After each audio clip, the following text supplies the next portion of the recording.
for watching the last edition of the Midday News Summary on Canal English. We begin with our major stories. United Nations Education, Scientific and Cultural Organization, UNESCO, has pledged to assist Cameroon upgrade its education system.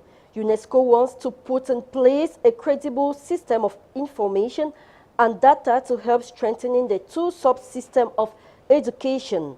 An exchange between UNESCO experts and stakeholders in the Ministry of Secondary and Basic Education for the creation of the platform of the management of information and data on education in Cameroon. The ceremony to that effect took place in Douala. In the following excerpt, the UNESCO expert explains the importance of the project.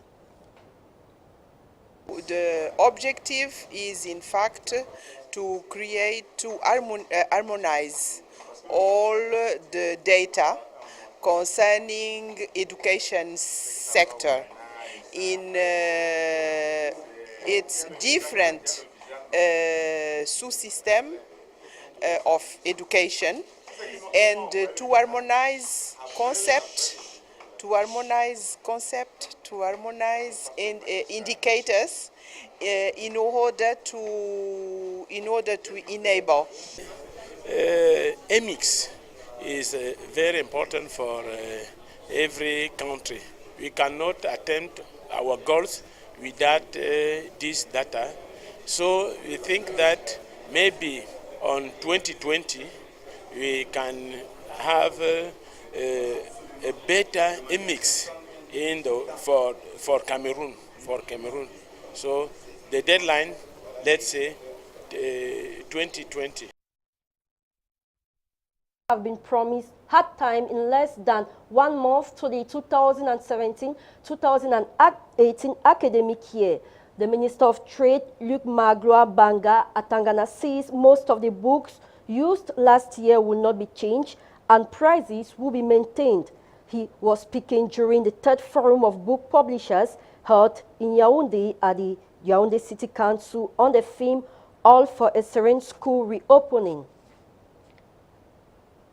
And still on education, some 152 primary schools have been banned from operating next academic year in the littoral region. Most of the schools exist on paper while others keep changing names each year as a way of escaping from government wrath. Majority of these clandestine schools are found in the Cité Belge neighborhood in the Douala 3 municipality. Most parents complain of the fact that accessing the schools is very difficult given the remoteness of the area. And now we talk health. Cameroonians with rare diseases in need of surgical operations can now have a sign of relief following the arrival of the humanitarian vessel dubbed Mercy Ship. The Africa Mercy vessel was received yesterday at the Douala Port Authority by Public Health Minister Andre Mamafuda, who was accompanied by Minister of Communication Issa Chiroma Bakari and Edgar Alain Mebengo of Transport. Here is an excerpt of Andre Mamafuda, who explains the role of Mercy Ship in Cameroon.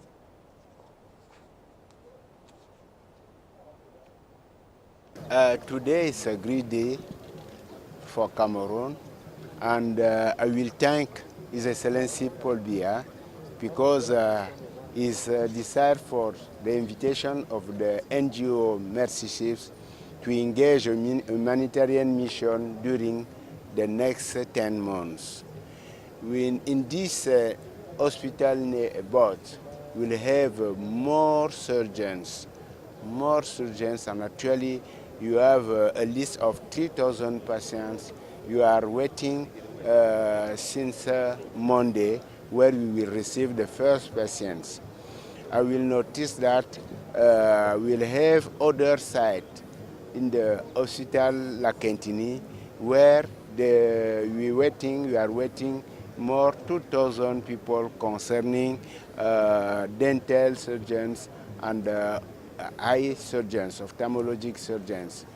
We hope that in the end of this mission, we'll have some specialists, doctors, nurses, and technicians will be available and capable to continue this mission, because with the referral hospital launched by the head of state in the national territory, we will have the possibility to continue this type of difficult surgeons, and we hope that progressively this idea, this deal promoted by the head of state to permit all Cameroonians to receive all treatment in Cameroon will have you continue to reinforce the capacity, and you have no infrastructure. After this mission, we will have more capacity to continue to take care of the different patients.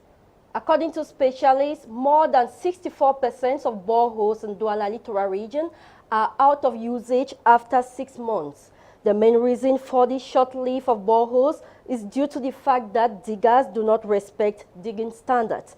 With more floods during the rainy season, it facilitates water infection, causing several health problems. Let's listen to Roger Focho, who is an environmentalist that explains on the issue. The effect is that when your water well is not well done, you can't have a good quality of water. You can't have a good quality, and the good quality starts with a good water well. Even we have to treat the water after you get it out. But if the water well himself is not well done, you can't. I mean, the treatment won't be done efficiently. Yes.